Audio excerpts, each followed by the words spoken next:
우리 같이 말씀 보겠습니다. 성서정과 27번째입니다. 나는 의인이 아니라 죄인을 부르러 왔다라는 제목으로 말씀을 나누겠습니다. 성령 강림절 후 둘째 주일입니다. 11월 대림절로 시작한 26년도 교회력 절기가 성령 강림절을 기점으로 해서 완성이 되었습니다. 이제 우리는 27년 대림절이 오기까지 평상절을 지내면서 성삼위 하나님께서 이루신 구원의 역사를 실제 나의 삶에서 경험하는 시간을 보내야 할 것입니다. 성육신으로 시작해서 십자가의 죽음과 부활을 거쳐서 마침내 성령 강림으로 완성된 예수 그리스도의 복음, 그 복음이 여러분 한 사람 한 사람에게 실제로 적용되고 체험되는 시간이 되기를 간절히 기도합니다. 오늘 본문은 예수님께서 12제자 중 한 사람인 마태를 부르시는 장면으로 시작합니다. 여기 마태는 지금 이 마태복음을 쓴 바로 그 마태입니다. 마태의 본래 직업이 뭡니까? 세리입니다. 세리. 세금을 걷는 세리입니다. 지금 예수님께서는 가버나움에서 한 중풍병자를 고치시고 길을 가시다가 세관에 앉은 마태를 보셨습니다. 당시 마태가 일하던 세관은 갈릴리 호숫가 부근에 위치하는 곳이었어요. 아마도 이 세관은 주로 호수를 배로 오가는 상인들하고 어부들, 거기서 낚시를 하는 어부들에게서 세금을 걷었던 것으로 추측합니다. 일의 규모로 보아서 여러 명의 세리들이 있었을 거예요. 그런데 그 여러 명의 세리 중에서 예수님은 마태 한 명을 주목해서 보신 것입니다. 말씀이 이렇게 돼 있어요. 예수님께서 그곳을 떠나 길을 가시다가 마태라는 사람이 세관에 앉아 있는 것을 보셨습니다. 예수님께서 그에게 말씀하셨습니다. 나를 따라오너라. 그러자 마태는 일어나서 예수님을 따라갔습니다. 한 구절인데요. 여기에 보시면 예수님께서 보셨어요. 마태라는 사람이 세관에 앉은 것을 보셨습니다. 여기서 보셨다라는 건 그냥 지나가다가 힐끗 이렇게 본 것이 아니라 작정하고 주목해서 응시했다라는 말입니다. 응시한 겁니다. 이렇게. 그러니까 눈이 마주치도록 지켜본 거죠. 예수님은 여러 세리들 중에서 마태 한 명을 주목하여 보시고서 말씀하셨던 거예요. 뭐라고 말씀하셨습니까? 나를 따라오너라. 예수님의 이 말에 마태는 어떻게 반응했다고요? 즉각 일어나서 예수님을 따라갔다라고 합니다. 누가복음에는 이 똑같은 내용을 좀 더 많은 정보를 줍니다. 그는 즉시 모든 것을 버리고 예수님을 따랐다. 그러니까 세리 일을 하면서 그 자리를 놓고 떠났다라는 거예요. 그런데 여러분, 이 장면을 좀 보면서 좀 의아한 생각이 들지 않습니까? 예수님의 부르심에 마태가 반응하는 모습 너무 서슴없잖아요. 세리 일을 하고 있는데 세금을 걷는 일, 세관에서 관리하고 있는 일을 하다가 예수님 말씀을 듣고 따라간 겁니다. 서슴없이. 자기 모든 것을 버리고 예수님을 따른다는 것은 분명 깊은 고민과 망설임이 있을 법한데 마태는 어떻게 그렇게 즉각적으로 예수님을 따라갈 수 있었을까요? 분명 마태가 이렇게 반응한 데에는 그럴 만한 이유가 있었을 겁니다. 뒤에 바리새인의 질문에 대해서 예수님이 이제 대답하는 게 있는데 여기에 힌트가 들어있네요. 바리새파 사람들이 죄인들과 식사하는 예수님을 비난하자 예수님이 뭐라고 말씀하십니까? 건강한 사람은 의사가 필요 없으나 환자들은 의사가 필요하다. 이 말씀을 좀 상세히 풀면 이겁니다. 스스로를 건강하다고 생각하는 너희 바리새인들에게는 의사인 내가 필요 없겠지만 스스로를 환자라고 생각하는 이 세리들에게는 내가 필요하다. 이런 말씀이겠죠? 또 이렇게 말씀을 하십니다. 나는 의인을 부르러 온 것이 아니라 죄인을 부르러 왔다. 이 말씀도 좀 상세히 풀면 나는 스스로를 의인이라 생각하는 너희들을 구원하러 온 것이 아니라 스스로를 죄인이라고 생각하는 이 사람들을 구원하러 왔다. 스스로를 죄인이라고 생각하는. 이 두 말씀을 종합해 보면 마태가 나를 따르라 라고 하는 예수님의 명령에 이렇게 곧바로 반응할 수 있었던 이유는 뭐겠어요? 평소 자신을 환자로, 아픈 사람으로, 그리고 죄인으로 생각하고 있었기 때문이죠. 마태 자신이. 나는 죄인이야. 나는 병든 사람이야. 이렇게 생각하고 있었기 때문에 그 얘기를 들었을 예수님을 보자마자 그리고 예수님의 응시에 그 눈빛을 보고 예수님을 따라갈 수 있었다는 겁니다. 만약 마태가 자신을 건강하고 의로운 자라고 여기고 있었다면 그가 그렇게 빨리 예수님을 따라 나설 이유가 없었을 거예요. 왜 날 쳐다보나 이럴 겁니다. 그러나 그는 평소 자신을 병들고 아프고 범죄한 죄인으로 여겼기 때문에 항상 자기를 구해줄 메시아를 기다렸던 것이고 그래서 그렇게 빨리 따라 나설 수 있었던 겁니다. 마태의 본명은 레위입니다. 레위. 금요일 날 여러분들이 마가복음을 읽었을 겁니다. 그죠? 읽으셨죠? 읽으셨을 거예요. 거기 보면 마가복음 2장에 보면 이 말씀이 나오거든요. 예수님께서 호숫가를 걸으시다가 알페오의 아들 레위가 세관에 앉아 있는 것을 보시고 라고 되어 있습니다. 이 사람이 마태입니다. 레위가 왜 마태로 이름을 바꿨는지는 좀 모르겠지만 어쨌든 그의 본명은 레위입니다. 레위. 이스라엘 지파의 레위, 그 레위 이름입니다. 그러니까 이 사람의 지파는 레위 지파였겠죠. 다른 지파 사람이 레위 지파 이름을 하진 않을 거 아니에요. 레위 지파라는 말은 그가 성전에서 일하는 가문의 후손이라는 것이고 심지어는 제사장 가문의 후손일 수도 있는 거예요. 아론 계열이었으면. 어떤 이유로 레위 지파 가문인 그가 지금 민족을 배신한 매국노의 삶, 이 세리가 그런 일을 하잖아요. 로마 제국의 앞잡이처럼. 이런 삶을 살게 됐는지는 모르겠지만 레위 지파예요. 레위 지파는 특별히 자기 자신에 대한 그 굉장한 자부심이 있어요. 내가 다른 지파랑은 다르다는 거예요. 거룩한 지파예요. 성전에서 일하는, 심지어 제사장 가문인 그런 레위 지파의 거룩한 지파라는 특별한 그런 자부심이 있는데 지금 로마 제국의 앞잡이로 살아간다라는 거예요. 그러니 그 마음이 어땠을지, 죄인이라는 얘기를 들으며 살아가는 게 어땠을지 짐작이 좀 가시죠?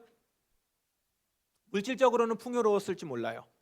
여유로웠을지 모르겠습니다만 늘 마음에는 내가 지금 이름값을 못하는 거잖아요. 게다가 지파 이름을 내가 가지고 있어. 늘 마음에 자기가 옳지 못한 일을 하고 있다는 죄책감과 부끄러움과 정죄감에 시달리며 살았을 겁니다. 레위인의 후예로서 누구보다 거룩하게 살아야 될 자가 죄인 중에서도 가장 비난받는 세리로 살고 있다는 사실에 얼마나 깊은 정죄감에 시달렸을까. 그렇게 정죄감에 고통하고 있을 바로 그때 예수님이 자기 앞에 나타난 겁니다. 그리고 예수님과 응시하시는 예수님과 눈이 마주친 거예요.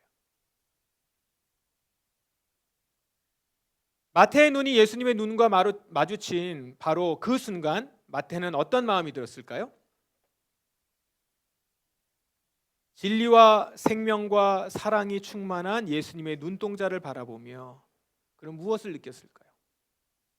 예수님, 진리와 생명과 사랑이 충만한 그 예수님이 지금 바라보고 계세요. 그 예수님의 눈동자와 마주치며 그는 어땠을까? 무엇을 느꼈을까? 예수님의 눈동자에 담긴 그 충만한 진리, 그거를 느끼며 이렇게 생각하지 않았을까요? 그래, 내가 본래 있었던 곳이 바로 저기였어. 비록 지금은 거기서 멀리 떨어져 나왔지만 내가 본래 있었고 또 있어야 할 자리는 바로 거기야.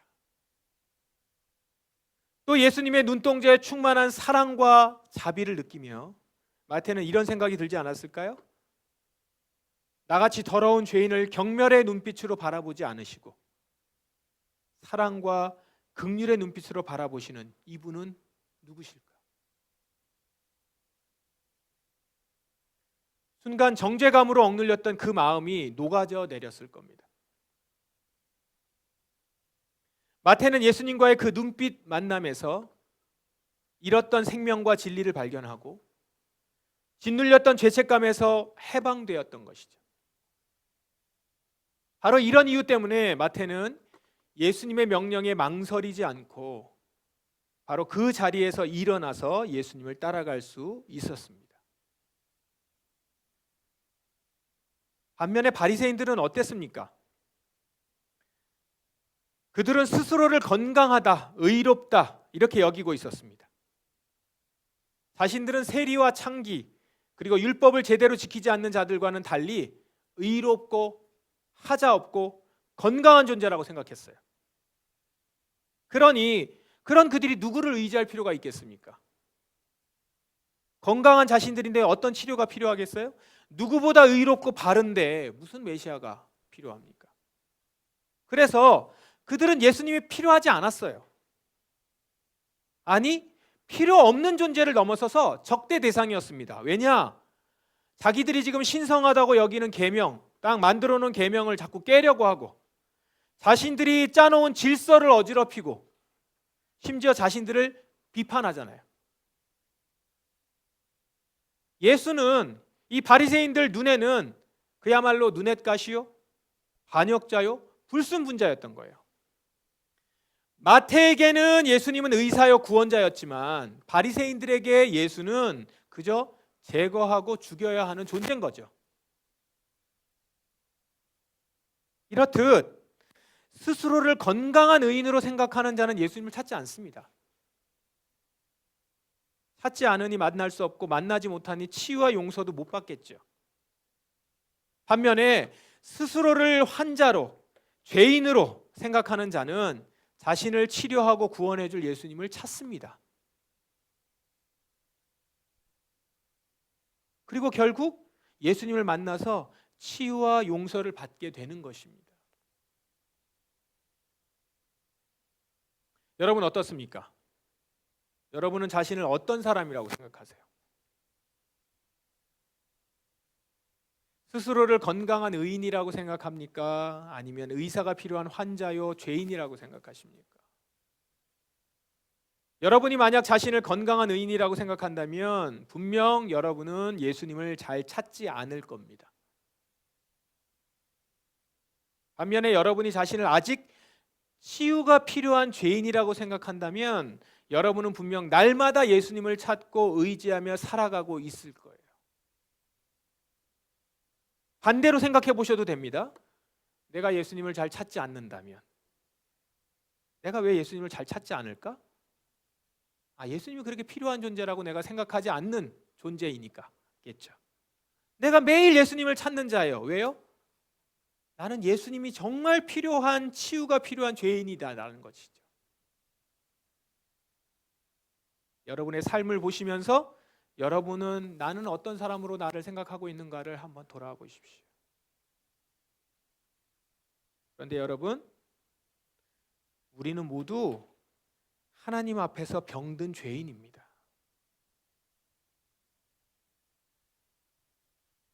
예수님을 만나서 성령으로 거듭난 자이든 아직 거듭나지 못한 자이든 관계없이 모든 인간은 하나님 앞에서 병들고 아픈 죄인이라는 것입니다. 심지어 성령을 받고 거듭난 자라 할지라도 우리는 천국에 입성하지 못한 나그네들이기 때문에 끊임없이 누군가에게 상처를 받고 또 상처를 주는 죄인들입니다. 놀라운 것은 이 사실을 인정하고 받아들이는 자에게 구원자 예수님이 찾아오신다는 것이죠. 스스로를 건강한 의인이 아니라 아픈 죄인으로 인식하면서 가난하고 낮은 마음을 갖고 있는 자에게 예수님이 찾아오신다는 거예요. 그러므로 여러분, 나를 자기 자신을 하자 있는 존재라고 인식하는 것 결코 나쁜 것 아닙니다. 그런데 이건 세상에서 말하는 거하고는 정반대죠. 세상은 자신을 병든 자, 죄인 이렇게 인식하는 것은 좋지 못하다 이렇게 생각하거든요. 그렇게 말하잖아요. 그래서 자기를 부정적으로 인식하지 말고 가능한 긍정적이고 좋게 생각하는 게 맞다라고 종용하죠. 하지만 성경은 분명 자신을 긍정적으로 생각하는 것은 구원자 예수님을 필요로 하지 않는 불신앙이라고 말하고 있다라는 것을 기억하십시오. 우리 교회는 현재 2년에 걸쳐서 성경 일독을 하기 위해서 꾸준히 성경을 읽고 있습니다. 절기 때 이럴 때 제외하고는 계속 성경을 읽어가고 이제 드디어 신약 성경으로 가서 마태복음, 마가복음 읽기 시작했잖아요. 얼마 전에 구약을 다 마쳤습니다. 여러분, 구약 성경을 읽으면서 어떤 생각이 좀 드셨어요, 여러분? 뒤로 갈수록 뒤에 다 예언서잖아요, 그죠? 왜 그렇게 죄에 대한 고발과 하나님의 진노가 많이 나오는지 읽으면 또 나오고 읽으면 또 나오고, 이스라엘이 이런 죄를 지었다, 그래서 내가 진노한다, 너희들은 다 죽을 것이다, 이런 내용들이 줄을 이루기 때문에 구약을 읽는 내내 괴롭고 힘든 마음도 들었을 겁니다. 그래서 언제 신약이 오나 막 싶은데 예언서 계속 나오고 예언자는 왜 이렇게 다양하게 나오는지. 그에 비해서 이제 신약 성경으로 넘어가면 죄의 지적과 하나님의 진노보다는 우리를 구원하시기 위해서 예수님이 어떤 일을 행하셨는지, 신약 교회는 어떻게 세워갔는지, 대부분은 죄 용서와 천국 소망을 북돋는 말씀들이 많이 들어있죠. 그래서 사람들은 보통 구약은 제끼고 신약만 읽고 싶어 합니다. 어차피 예수님의 십자가로 구약 율법이 성취됐다고 하니까 신약만 읽어도 우리가 구원받는데 문제없다라고 이렇게 생각하는 거죠. 하지만 이렇게 생각하는 것은 복음이 뭔지, 구원이 무엇인지 잘 알지 못하는 자들이 하는 생각이에요. 왜냐하면 구약을 지나가면서 죄가 무엇이고 하나님께서 그 죄 때문에 얼마나 진노하셨는지 이것을 알아야 신약의 복음이, 예수 그리스도의 오심이, 그분의 오심이 진짜 복음이라는 것을, 그 진짜 복음으로 우린 신약의 복음을 받아들일 수 있기 때문에 다가오게 되잖아요. 그 신약의 복음이. 그럴 수 있기 때문입니다. 다시 말해서 내가 어떤 죄를 지었는지, 그리고 그 죄 때문에 내가 얼마나 무서운 심판을 받았어야 했는지를 알아야만 비로소 예수님이 주시는 죄 용서가 은혜로 다가온다는 것이죠. 복음으로 다가온다는 것이죠. 그래서 구약을 대충 넘기면 신약 역시 그에게 진정한 복음이 되지 못합니다. 죄의 대가가 얼마나 끔찍한지 모르는데 어떻게 죄 용서가 은혜라는 걸 알겠습니까?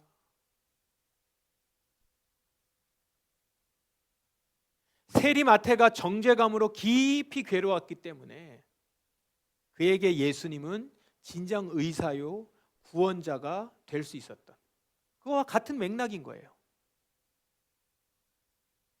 세리 마태는 정죄감으로 괴로워했기 때문에 예수님을 진정 의사요 구원자로 만날 수 있었던 거잖아요. 그러면 여기서 지금 마태가 느꼈었던 그 정죄감이라는 감정에 대해서 좀 더 생각해 봅시다. 마태가 느꼈던 정죄감은 불필요한 감정이 아니라 예수님을 따를 수 있는 중요한 요인이 되었다라고 했습니다. 비록 정죄감이 긍정적인 감정은 아니에요. 하지만 그것을 잘 사용하면 오히려 하나님을 만나는 자신이 된다라는 것입니다. 이렇게 정죄감을 잘 사용하면 좋은데 안타깝게도 정죄감이 잘못 사용되는 경우가 더 많죠. 어떤 경우들일까요? 주로 내 안의 정죄감을 다른 이를 공격하는 데 사용하는 거예요. 내 안에 있는 정죄감을 가지고 하나님께로 나가지 못하면 우리는 필히 그것을 다른 이를 공격하는 데 사용하게 되더라는 겁니다. 여러분의 경험도 한번 생각해 보세요. 우리가 스스로 어떤 정죄감을 느끼고 있는데 누군가가 지나가면서 그 부분을 살짝 건드리고 가면 발끈하지 않아요. 긁힌다고 하죠. 예를 들어서 내가 스스로 생각하기에 좀 이기적이다라고 생각해요. 내가 찔려. 나는 왜 이렇게 이기적일까? 이것 때문에 이제 정죄감이 들어요. 그래서 늘 그것 때문에 자책도 되고 이게 빨리 해결되지 않아서 이게 정죄감을 느껴요. 그런데 누가 그 부분을 이렇게 건드는 거예요. 일부러 건든 것도 아니고 지나가면서 얘기하는 거죠. 이렇게 이기적이야. 그럼 어떻습니까? 발끈하면서 엄한 상대에게 화를 내는 거예요. 내가 뭔데 뭘 얼마나 했다고 이기적이라고 얘기해? 막 이러면서. 상대가 나를 공격할 의도로 한 것도 아닌데 그저 자기 스스로 긁혀서 상대를 공격하게 되는 거죠. 감추고 싶은 내 죄가 상대에 의해서 들춰진 것 같을 때 본능적으로 보호 본능이 일어나는 겁니다. 이건 이제 사회생활할 때는 또 많이 감추기도 하는데 이 가족들에게 많이 나타나죠. 반대로 내 안의 정죄감을 자기를 공격하는 데 사용하기도 합니다. 이것도 참 심각한데요. 우리의 정죄감과 죄책감을 하나님께 가지고 나가지 못할 때 그 정죄감은 또한 나를 무너뜨리는 데 사용하기도 해요. 자기를 비하하고 열등감에 빠지는 거죠.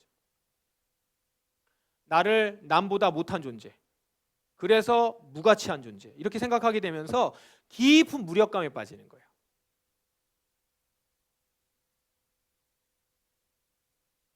이렇게 하나님 앞에서 해결되지 못한 정죄감은 결국 남을 공격하거나 나를 공격함으로써 비극적이고 파괴적인 결과를 낳게 되는 겁니다.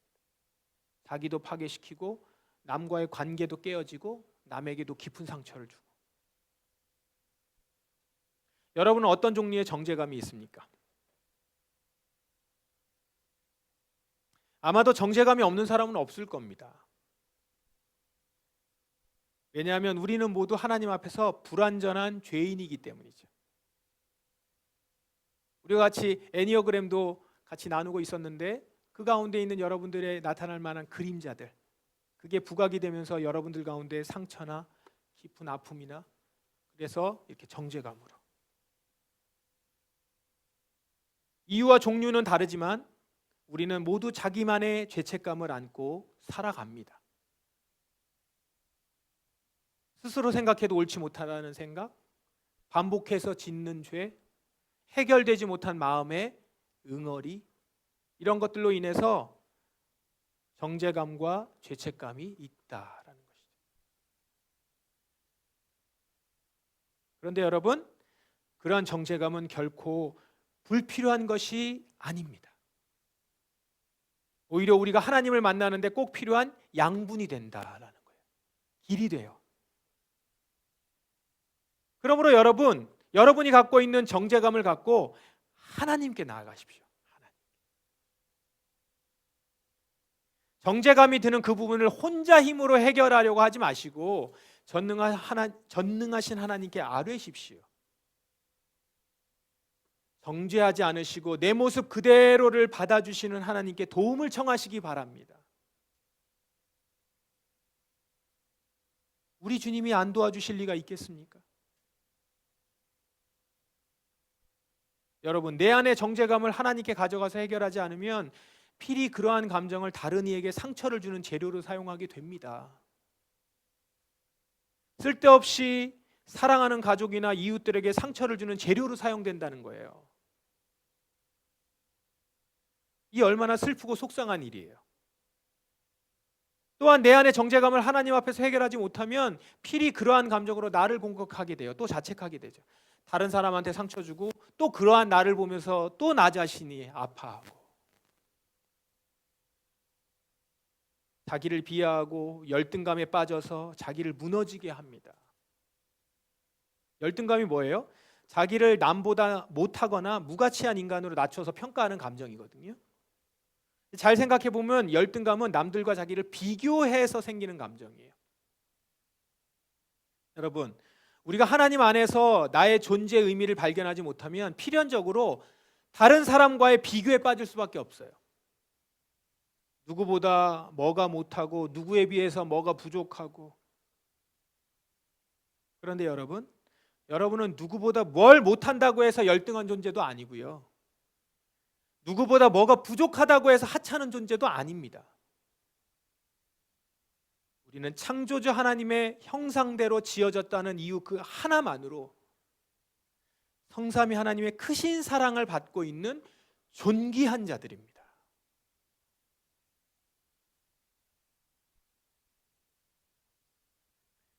이 시간 여러분 잠깐 눈을 좀 감아 보십시다.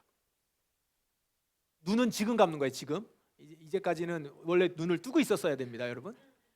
자, 지금 한번 눈을 감아 보십시다.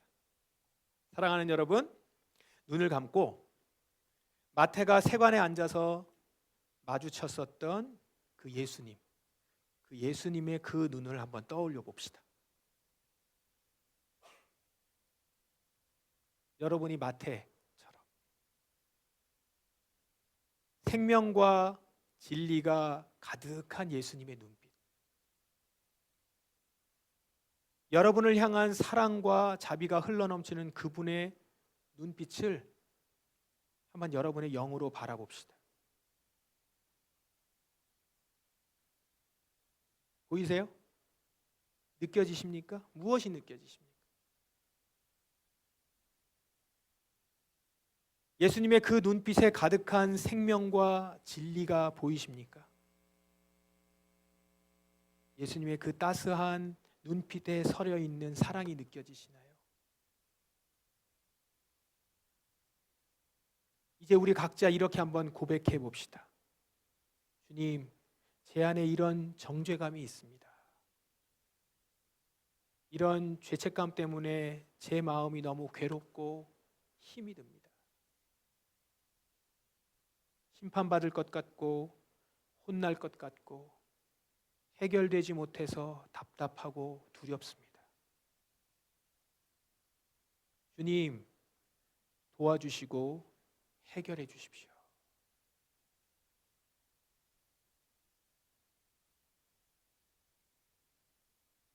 주님께서 여러분들에게 말씀하실 겁니다.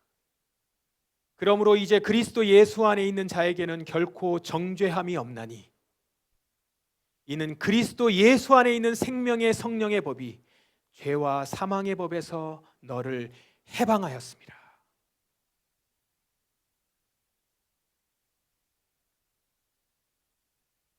자, 여러분 이제 눈을 떠 보십시오.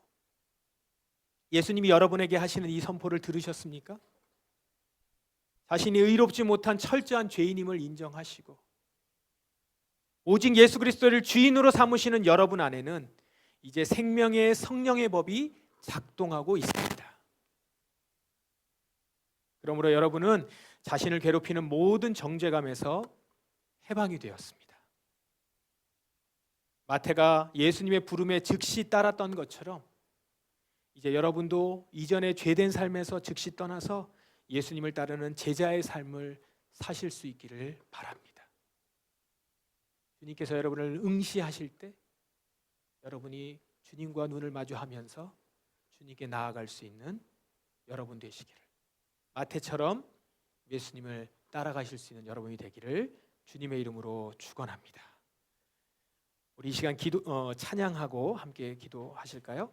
우리 같이 찬양했었던 찬양 함께 좀 하시죠. 제가 악보는 안 드렸는데 했었던 찬양 있죠? 우리 이 찬양 이름이 뭘까요? 제목이 아무런 자격도 없는 나를 위해. 이 찬양 같이 한번 하십시다. 그 뒷부분은 하지 말고 그 중간까지, 그 피네까지만 같이 하시면 좋을 것 같아요. 찬양 같이 하십시다.